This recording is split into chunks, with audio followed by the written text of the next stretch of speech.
The 10 dangerous foods RFK is in the process of banning. These things that we're going to talk about don't even remotely come close to being food. The amount of money, big corporations, big pharma, big food, the chemical companies, the amount of pushback that he's getting internally and externally is off the charts. Today we're going to talk about all the good things that he's doing, starting with number 1, getting rid of the food dyes. There's absolutely no benefit to having these toxic colorings in our foods. What's really interesting about the link of cancer is there's this thing called the Delaney Clause. This was something that was passed that prohibits food ingredients found to cause cancer in either humans or animals to not be put in our food supply. Of course, in 1996, there was another thing that was passed called the Food Quality Protection Act, allowing these chemicals to be put back into the food supply. Thus, the many different things in our food supply that do cause cancer. Moving on to number 2, the SNAP program. This is the food stamp program.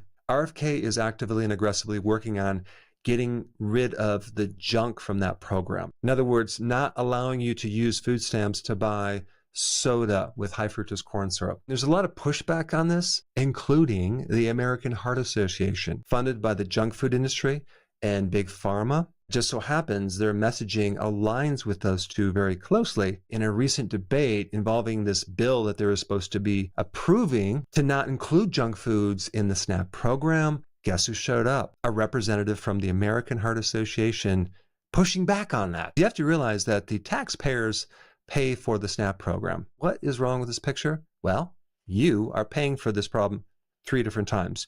You're paying for the raw material to be sold very cheaply, and then you're actually paying a second time, paying people to buy those exact products. And when they get a chronic disease, you pay a third time funding the Medicaid program. So I totally back up RFK for getting the junk out of the SNAP program. Number 3, titanium dioxide. They put in food to make the food look more pure or healthier in some way. In France, they banned it because they found it caused DNA damage. It has the ability to get into the brain. It's also considered a carcinogen. That's an ingredient that RFK is working on getting out of our food supply. Number 4, brominated vegetable oil. You have to realize it has nothing to do with actual vegetables. It's actually a flame retardant. Use it in soft drinks. That's right, soda. It's considered safe. It's also banned in Europe, Japan, and India. But of course, it's allowed in the US. Number 5, potassium bromide. RFK is also trying to get rid of this, especially with children's lunches. It allows the dough to be fluffy and has the right texture. It's also a possible carcinogen to humans. Also, as another side note, it's been banned in 30 countries except the US. Some people think that RFK has the ability in HHS to just press a ban button and ban it like that. No. And I'm even shocked how much he's getting done, because he's up against a lot of resistance. Number 6, high fructose corn syrup. Most people know this is really bad. High fructose corn syrup will definitely lead to liver damage, fatty liver, type 2 diabetes, heart disease. I know a lot of activists have been trying to get this banned or at least limited within the children's school system with not too much luck. High fructose corn syrup is one out of 4,000 different products that they extract from corn. It's been highly changed from the original corn. It's genetically modified, and we subsidize it, which means you as a taxpayer pay for a lot of it. Number 7, seed oils. An average person consumes 25 to 30% of all their calories being these seed oils.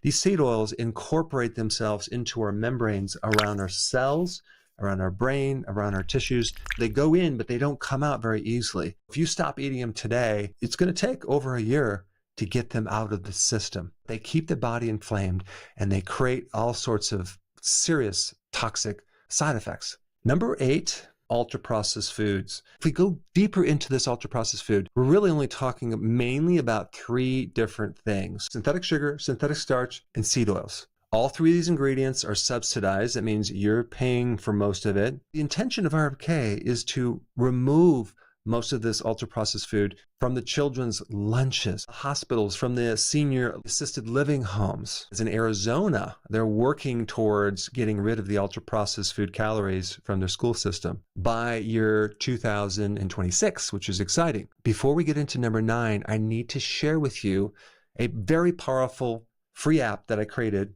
right here called Dr. Berg Junk Food Meter that allows you to quickly scan for these 3 ingredients in your pantry, refrigerator, or even at the grocery store. You can start really finding out how much of these 3 things are in your food. All you have to do is download it. It's free. Pull up a food, hover over the barcode, and start scanning. And it quickly scans and shows you how much starch, seed oil, and sugar. You can see in this one, there's 19 grams of sugar in this yogurt, crazy amounts, and there's some starch as well. Let's pick another food, Pop-Tart. Holy macro, look at, you have starch, 39 grams, got some seed oils in there, and you got sugar in there. You can see the junk food score at the top is a 10, which means it's really, really bad. It tells you what kind of ingredients that we're reading. Let's do another food, hot dog. This one has starch, so there's hidden starch. What kind of starch? They're putting corn syrup in there and modified food starch. Not too healthy. At the end of this video, I put a link down below for you to download the free app, check it out, use it to improve your health. Number 9, artificial sweeteners. The difference between artificial sweeteners and sugar alcohols. With sugar alcohols, those are made by fermenting actual natural ingredients.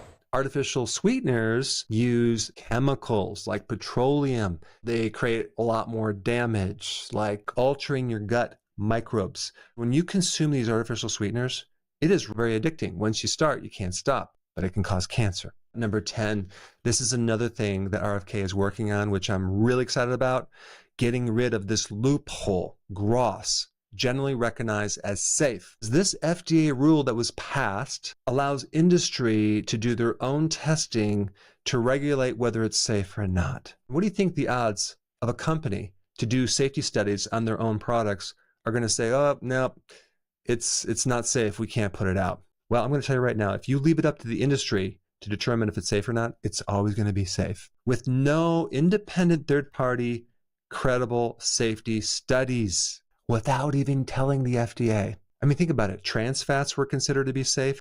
Trans fats, the stuff that causes heart disease, that was considered to be safe. In the media, in the news, what you're hearing now is there's no real evidence to show that junk food and chemicals are that bad as long as it's done in moderation. Well, have you ever tried to eat junk food in balance or moderation? The chemicals in there make it super addicting. You can't just have one. The American Heart Association was pushing for, we don't need more regulation. We should just educate people. In order to educate people, you have to have the correct information to educate them on. With all the bias and conflicts of interest, what are you going to educate them on? That junk food is okay? On top of the billion-dollar marketing budgets that these companies have putting out in the media to counter this education, and don't have ultra-processed foods in the dietary food guidelines, because that pushes it into the hospitals, the assisted living programs, the school system, the military, etc. Last point about this topic, about the arguments that they use, well, everything is processed. No, that's not true. They're similar, but they're not the same. There's degree of processing. And when we're talking about ultra-processed, just think about the word ultra. Ultra means extreme, way above minimal processing. I just got done talking about a lot of bad foods. I want to shift gears and talk about the top foods that you should be eating right now, that should be on your plate, that are nutrient dense, that are whole, that will make you super, super healthy. Please watch that video right now. I put the video right here. That's right. Click it right here.